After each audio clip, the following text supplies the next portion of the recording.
Prej disa javësh, dedikimet e Beskallakut në rrjetet sociale kanë gjallur korreshte dhe spekulime, ndërsa tashmë gjithçka duket se është bërë më e qartë, ashtu siç ishte parashikuar pas lumturisë së aktorit fshihet dashuria. Gjatë një koncerti të mbajtur ditën e djeshme, Beskallaku vendosi t'u jap fund pikpyetjeve dhe komenteve të shumta nga diksi, duke zbuluar publikisht personin të cilit i dedikohet tatuazhi i tij më i fundit. Përballë publikut, aktori ndau një moment të jetë emocional që u shndrua menjëherë në një deklaratë dashurie. Jini falendëruar Zotit në ditët tuaja më të mira dhe në ditët tuaja më të errta. Unë gjithë jetën time kam bërë vetëm për të qeshur publikun. Kam bërë për të qeshur dhe kishte vite që më kishte humbur buzëqeshja mua. Dhe me që më keni pyetur aq shumë nëpër komente dhe nëpër mesazhe për tatuazhin që kam bërë, dua të falenderoj Zotin që më në fund më solli afër dikë që më solli buzëqeshjen. E jona të dua. Pas këtij rrëfimi, mesazhi ishte më i qartë se kurrë.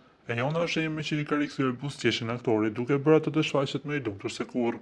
Në fakt, gjithçka nisi pak javë më parë kur Besi publikoi në Instagram një foto të një tatuazhi misterios ku spikase emri një gruaje dhe një datë, ndërsa imazhi shoqërohej nga një këngë romantike.